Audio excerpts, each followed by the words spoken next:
Bonjour et bienvenue sur la Minute Ho'oponopono.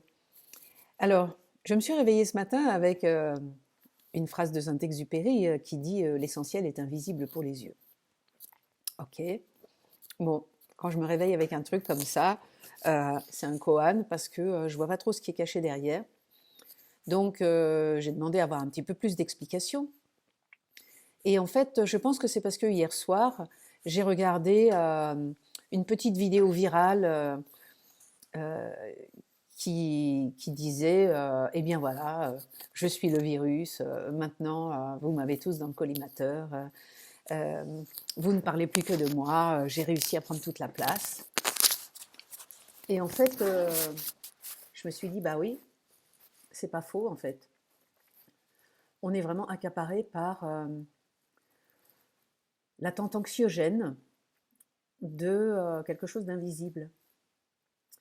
Et en fait, je me demande si c'est pas juste une extrapolation d'une réalité. On est tous peut-être régulièrement dans l'attente anxiogène d'un drame.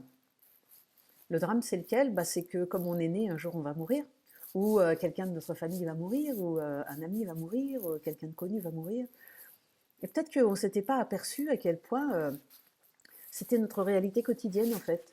Euh, de ne pas pouvoir vivre son instant présent, d'être intérieurement confiné dans ne faisons pas trop de choses, n'explosons pas trop de joie, ne soyons pas trop créatifs, parce qu'il y a toujours tapis dans l'ombre une peur invisible qui nous retient.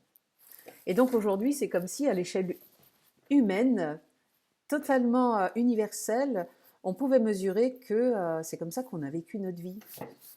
Et on a beau être dans des circonstances agréables, relativement, enfin je veux dire, on est chez soi, je veux dire, il n'y a pas des bombes, on n'est pas en temps de guerre, on ne va pas venir frapper à notre porte pour nous déporter d'une seconde à l'autre.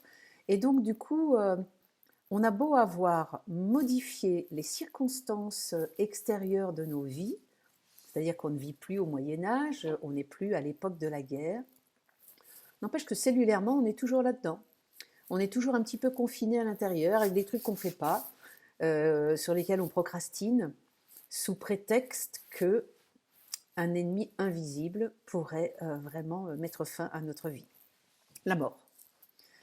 Et je me suis dit, voilà, le confinement, c'est fait pour ça, c'est fait pour que la fiction rejoigne la réalité, qu'on soit complètement présent à, mon Dieu, mais c'est comme ça que je vis d'habitude, pour pouvoir voir dans la réalité, parce que comme on est beaucoup dans les distractions, finalement, dans la distraction, peut-être qu'on ne voit pas ce à quoi on est attaché en profondeur. Donc vous le savez maintenant, ce confinement vous ramène réellement à une réalité de votre vie que vous n'aviez peut-être pas mesurée totalement. Donc voilà, notre vision est totalement réduite par le fait qu'on pourrait mourir, qu'il faut faire attention et qu'il faut se méfier des humains. Et je crois que c'est une réalité. Notre réalité humanitaire, c'est qu'on a toujours passé notre vie à cause de notre histoire, à cause de nos mémoires transgénérationnelles. On a toujours réussi à se méfier et de la vie et des humains. Et voilà, on en est là aujourd'hui. Je trouve ça assez fantastique de s'apercevoir que en échange de ce climat anxiogène dans lequel on vit en permanence, et pas seulement maintenant, eh bien, on est toujours en contrepartie dans c'est pas grave parce que demain, ça ira mieux. Parce que quand je vais réussir à me lancer, quand je vais avoir plus d'argent, quand je vais déménager, quand j'aurai changé de boulot, quand mes enfants seront grands, quand j'aurai quitté cette relation, quand j'aurai rencontré l'homme de ma vie, on a toujours quelque chose pour contrebalancer cet état un peu anxiogène, qui est l'espoir.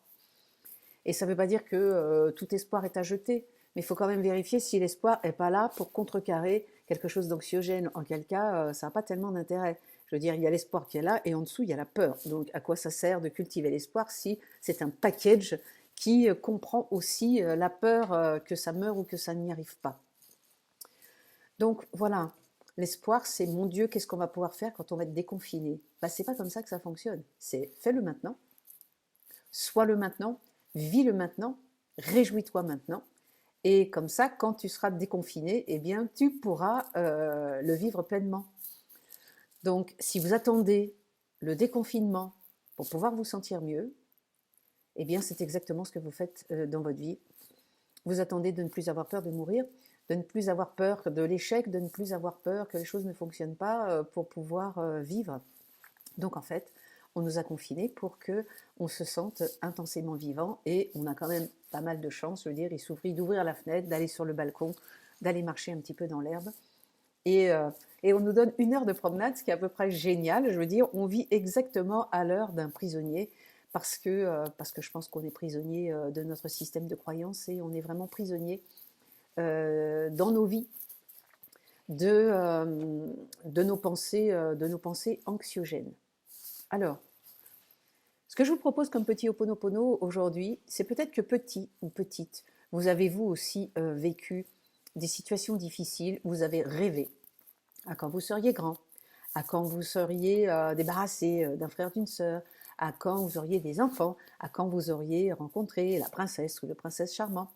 Vous avez rêvé à adulte quand vous pourriez manger que ce que vous voulez, quand vous pourriez vous acheter des bonbons toute la journée, regarder la télé. Voilà. Donc vous avez peut-être rêvé à ça pour échapper à un climat anxiogène. Donc vous pouvez parler à votre petit, votre petite. Je suis désolée. Je n'avais pas vu à quel point tu avais rêvé, tu avais espéré pour essayer d'échapper à un présent difficile ou anxiogène ou traumatique. Pardonne-moi de vivre ça aujourd'hui, d'être dans l'espoir que ça ira mieux quand je serai déconfinée, alors qu'en fait, tu me prouves que c'est ta vie d'enfant et que peut-être nous ne sommes jamais sortis du confinement, pardon. Je te remercie de m'envoyer ce confinement parce que du coup, je mesure que j'ai toujours cultivé l'espoir de quelque chose de mieux pour ne pas regarder ce que j'étais en train de vivre, pour ne pas descendre dedans, peut-être pour ne pas descendre dans l'horreur, mais pour ne pas descendre dans la joie non plus d'être vivant. Et je te remercie vraiment de m'envoyer ce confinement parce que je mesure que c'est en fait un confinement à l'échelle de ma vie. Je te remercie, je t'aime. Voilà pour aujourd'hui, je vous retrouve demain.